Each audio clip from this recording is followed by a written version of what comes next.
지난 시간에 삼손 이야기를 마쳤습니다. 삼손 이야기를 마쳤다는 뜻은 무슨 얘기냐 하면요, 이제 사사기에 나오는 사사 12명 모두를 살펴보았다라는 얘기가 되는 것이죠. 삼손은 사사기에 등장하는 마지막 사사였습니다. 삼손 이야기는 사사 이야기에서 일반적으로 나타나는 몇 년 동안 평안했다라는 평안의 기록도 없이 끝났습니다. 블레셋을 완전히 물리친 것이 아니기 때문일 수도 있겠죠. 대신 다른 사사들과는 달리 15장 끝에도 그리고 16장 끝에도 삼손이 20년 동안 사사로 있었다라는 말을 2번 반복하고 있는 것을 볼 수가 있습니다. 이것은 삼손이 얼마나 사사 같지 않았으면 삼손도 사사야? 라고 생각을 하시니, 삼손이 얼마나 사사 같지 않았으면 2번이나 삼손 사사 맞아 하고 말하고 있는 것, 이렇게 강조하고 있는 것이라고 볼 수도 있겠죠. 2번의 말이 아니었으면 삼손이 사사라는 사실을 자칫 모를 수도 있었던 것입니다. 이렇듯 사사 이야기는 마지막으로 갈수록 점점 타락하는 이스라엘의 모습을 보여주고, 심지어 사사조차도 타락하는 이스라엘의 모습을 보여주는 것입니다. 사사기는 총 21장으로 구성되어 있죠. 그런데 그 중에서 사사가 등장하는 사사기의 몸통은 3장부터 16장 말씀입니다. 앞에 있는 1장, 2장은 서론 부분에 해당하고 또는 프롤로그라고 할 수 있겠고요. 오늘부터 보는 17장 이하 말씀은 에필로그라고 할 수 있겠습니다. 결국 이 서론이든 결론이든 또 본론이든 하려고 하는 이야기는 이스라엘의 죄악상, 타락상이고요. 그것을 증명하는 것이 몸통의 사사 이야기들 그리고 삼손 이야기였던 것입니다. 에필로그는 총 5장인데요. 17장부터 21장, 그 중에서 17장, 18장은 오늘 미가와 그리고 단지파 이야기로 구성되어 있고요.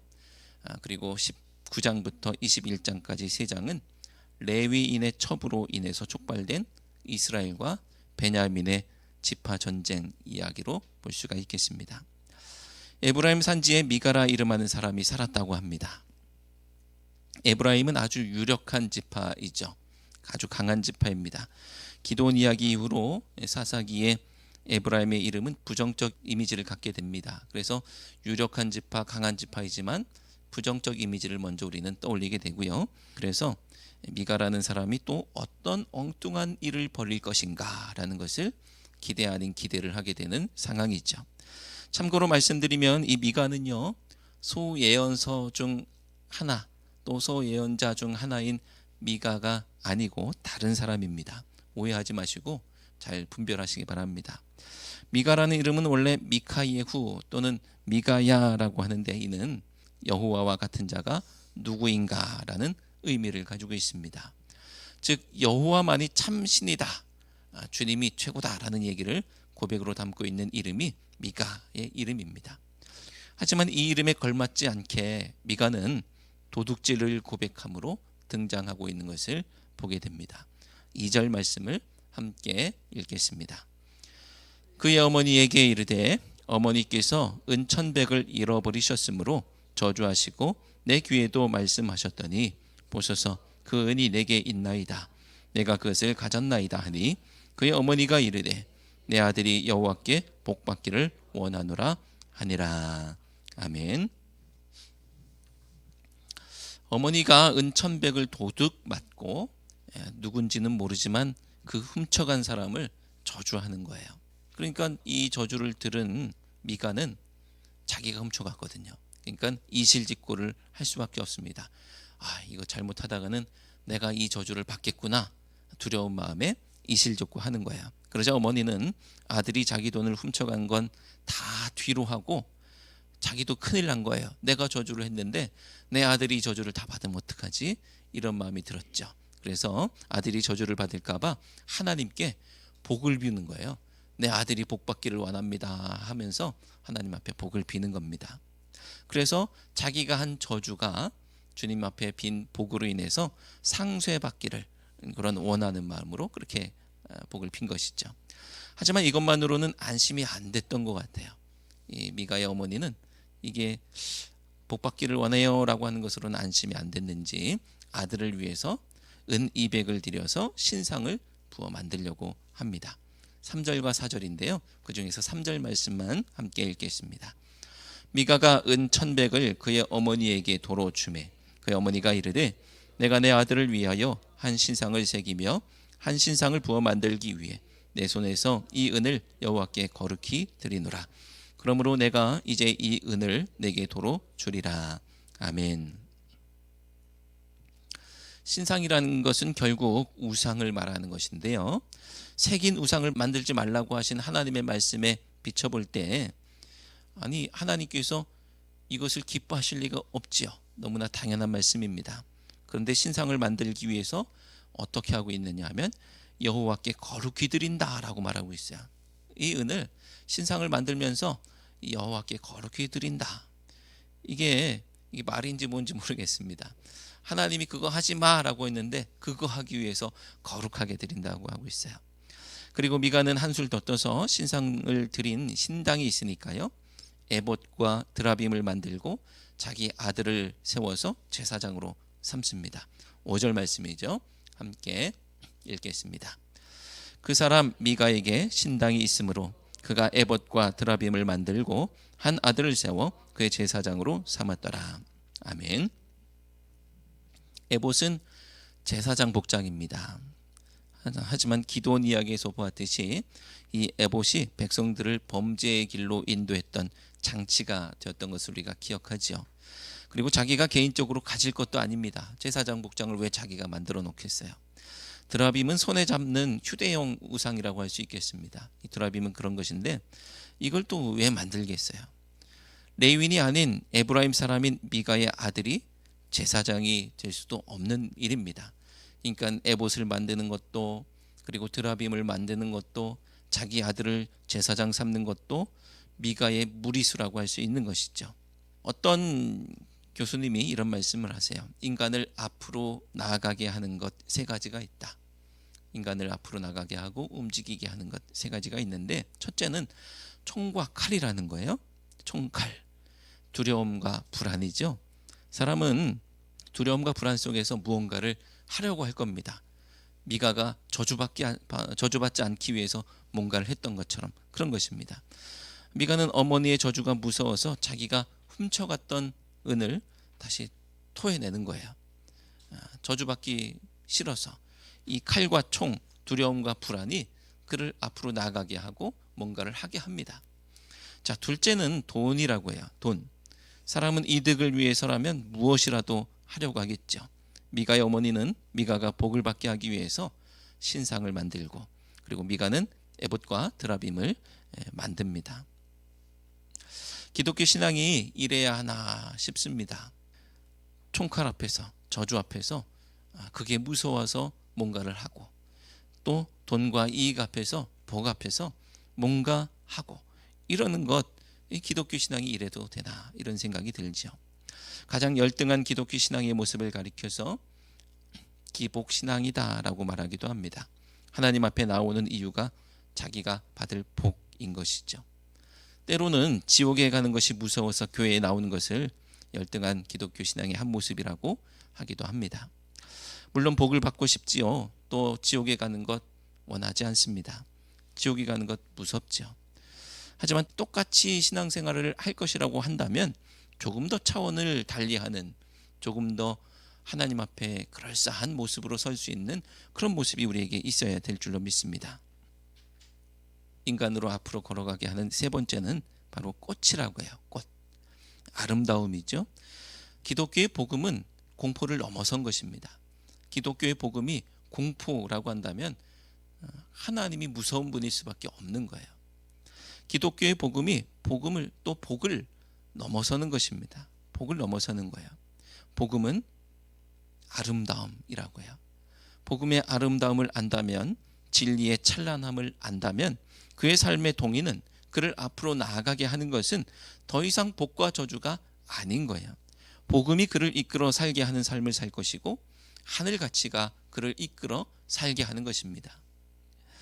미가의 이름은 정말 그럴싸하고 신앙적인 것처럼 보이지만 또 신앙적으로 그럴싸한 말들을 내뱉은 미가의 어머니의 모습이 있지요. 이걸 구별해서 거룩히 드린다는 거예요. 우상을 만들면서도 구별한다고 그래요. 하나님 앞에 드린대요. 말은 그럴싸한데 그들의 삶을 들여다보니 그들은 복음을 몰랐어요. 그들은 하나님의 뜻을 몰랐습니다. 그러니까 저주가 무서워서 복을 받기 위해서 수많은 엄청난 금액을 드리고 그렇게 우매하게 살았던 것입니다. 6절 말씀을 함께 읽겠습니다.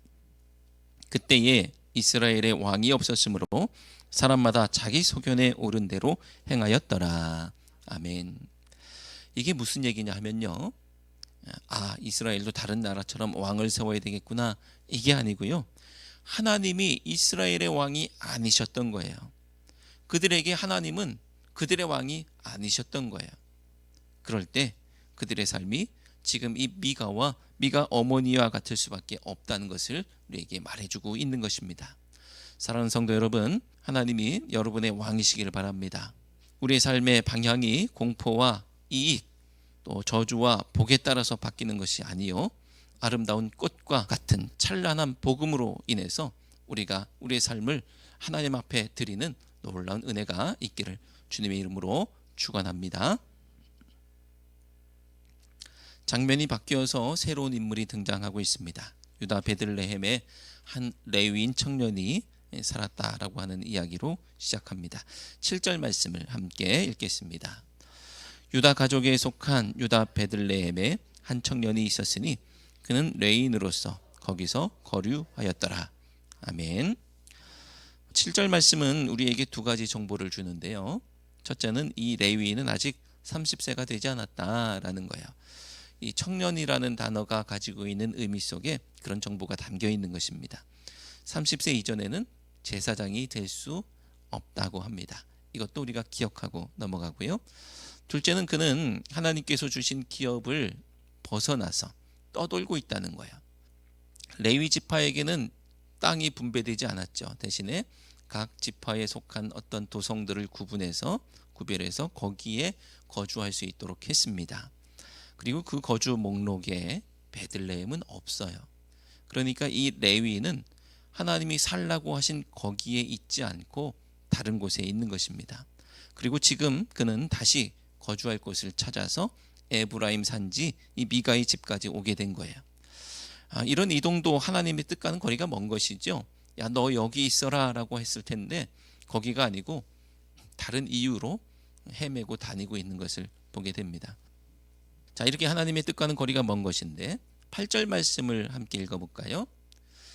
그 사람이 거주할 곳을 찾고자 하여 그 성읍 유다 베들레헴을 떠나 가다가 에브라임 산지로 가서 미가의 집에 이르매. 아멘. 이 레위인 청년을 만난 미가는 그가 레위인이라는 사실에 끌렸던 것 같아요. 마침 자기 집에 신당을 차렸으니까 사람이 없어서 자기 아들을 제사장 삼아 놨지만, 야, 레위인이야? 하니까 그 레위인이 우리 집 제사장 되면 좋겠다, 이런 마음을 품었습니다. 그럴싸한 것이죠. 그래서 그와 임금 협상을 하고 그를 제사장으로 맞이합니다. 10절 말씀을 함께 읽겠습니다. 미가가 그에게 이르되 내가 나와 함께 거주하며 나를 위하여 아버지와 제사장이 되라. 내가 해마다 은열과 의복 한 벌과 먹을 것을 주리라 하므로 그 레위인이 들어갔더라. 아멘. 거주지를 찾아서 배회하던 레위인 청년 입장에서는 아주 좋은 조건의 살 집이 생긴 거예요. 그러니까 좋죠. 또 미가의 입장에서는 레위인 청년이 제사장이 되었으니까 그럴싸하고 좋은 거예요. 서로가 좋은 거예요. 심지어 미가는 13절 말씀에서 이제 레위인이 자기 제사장이 됐기 때문에 여호와께서 복을 주실 것이라고 좋아하고 있습니다. 자, 우리는 이 이야기를 통해서 두 가지 교훈을 얻게 됩니다. 첫째는요, 사람에게 속해서 사사로운 제단을 섬겨서는 안 된다는 것입니다. 당연히 그런 제단을 만든 자체도 문제지만 그런 제단을 위해서 봉사하는 것도 문제가 되는 거예요. 어떻게 보면 이건 목회자들이 반성해야 하는 말씀인지도 모르겠습니다. 목회자들이 교회에 부임해서 보면 이게 주님의 교회인지 어떤 누군가의 교회인지 보일 때가 있어요. 그러면 어떤 목회자는 이 교회를 누군가의 교회가 아닌 주님의 교회로 환원시키기 위해서 노력하는 사람이 있습니다. 그러다 보면 잡음도 있고 아픔도 있을 때가 있죠. 또 하지만 어떤 목회자는 그 교회가 누군가의 교회라는 것을 확인한 순간 그를 위해서 봉사하기도 합니다. 실세가 누구이며 누구의 말을 잘 들어야 무탈하게 목회하고 평안하게 잘 지낼 수 있을까, 이거 알기 때문에 그런 것이죠. 하지만 누가 뭐래도 목회자는 사사로운 제단을 섬기는 제사장이 되어서는 안 되겠죠. 목회자뿐 아니라 성도도 교회를 사사로운 것으로 만들어서는 안 되겠습니다. 목회자와 성도 모두가 힘을 합쳐서 교회를 주님의 것으로 돌려드리고 하나님을 섬기는 우리 모두가 되시기를 바랍니다. 두 번째 교훈은 목회자를 아들로 삼아서는 안 되겠다라는 것입니다. 미가는 레위인 청년을 맞을 때 10절에서 이런 말을 했지요. 나를 위하여 아버지와 제사장이 되라 라고 했습니다. 이 얘기는 자기 어머니와 결혼해달라는 얘기는 아니겠죠. 영적인 아버지의 역할을 이 청년 레위인에게 기대했던 것입니다. 그런데 11절에서 레위인 청년이 어떻게 됐다고 하느냐 하면 그 청년이 미가의 아들 중 하나같이 됨이라 라고 말하고 있습니다. 이 말은 한편으로는 살가운 관계가 되었나 보다라고 볼 수도 있겠지만 제 눈에는 썩 좋게 보이지는 않습니다. 우리는 목사를 어떻게 바라보고 있나 한번 돌아보기를 바랍니다. 아버지처럼 여기고 있습니까? 아니면 아들처럼 여기고 있습니까? 어떤 분에게는 제가 아버지 뻘일 수도 있고요. 어떤 분에게는 아들 뻘일 수도 있겠죠. 근데 제가 직접 경험하고 또 간접 경험한 결과 목사를 아들처럼 여기는 교회는 소망이 없더라는 거예요. 반말하고 부려먹고 예우하지 않습니다. 반대로 머리가 하얀 장로님이 새파란 총각 전도사에게 머리 숙여서 깍듯하게 예우하는 그런 교회는 또 소망이 있죠. 어떤 경우는 나이 때문에 예우할 수 없어라고 생각할 때도 있어요. 아들 뻘이고 손자 뻘인 목회자를 어떻게 내가 거기 앞에서 머리를 숙일 수 있습니까? 라고 할 수도 있겠죠. 사회 경험도 부족하고 목회자가 어설퍼 보이기도 하겠죠. 또 때로는 자기가 월급을 주고 고용한 사람처럼 느껴지기도 하겠죠. 그리고 교회 내에서의 공헌도 자기보다 나을 수가 없습니다. 나는 여기서 수십 년 동안 이런 공로를 쌓아왔는데 금방 부임한 목회자가 공로면에서 자기보다 더 나아 보일 수도 없습니다. 내가 더 우월하겠죠. 어떤 경우에는 세상적인 우월함도 있을 수 있습니다. 나는 세상에서 이런 단체장이고 이런 위치에 있고 그런 것들에 비하면 우리 교회 목사님은 내 밑에 있는 것 같아 라고 보일 수도 있습니다. 하지만 그런 마음으로 목사를 아들처럼 여길 때 나에게 무슨 유익이 있겠고 또 교회에 무슨 유익이 있겠습니까? 목사가 아무리 어려도 하나님 섬기듯 섬기면 그 영광은 모두 하나님께서 받으시는 것이죠. 그 목사가 받는 것이 아닙니다. 물론 목사는 경계해야 되겠죠. 이건 내가 대단해서 나한테 이렇게 높여주시고 그러는 것은 아니야. 나를 높여주시는 것은 내가 대단해서가 아니고 저분이 대단해서야. 목회자를 높일 수 있는 대단함이 그에게 있는 거예요. 나를 높이지만 내가 높은 게 아니라 하나님이 높으신 거야 라고 그렇게 여길 수 있어야 되겠죠.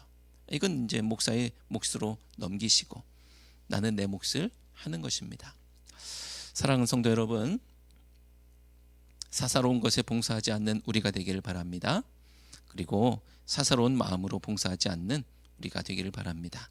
예수 그리스도 희생의 영광 또 말씀의 아름다움에 사로잡혀서 진리가 우리를 붙들어 이끌어가기를 기대하며 믿음으로 살아가는 우리 모두가 되시기를 주님의 이름으로 축원합니다. 기도하겠습니다. 하나님, 저희들이 하나님 앞에 서는 것이 저주를 피한 것이 되지 않게 하시고 복을 받기 위함이 아니게 하시고 하나님의 영광스러운 이름으로 인한 것 되기를 원합니다. 진리를 알게 하시고 그 진리 안에서 자유롭게 하시며 하나님 이름의 영광과 예수 그리스도 보혈의 위대함을 알게 하셔서 주님 앞으로 한 발짝 더 세상을 향해 한 발짝 더 나아가는 거룩한 백성 될 수 있도록 인도해 주옵소서. 예수 그리스도의 이름으로 기도드리옵나이다. 아멘.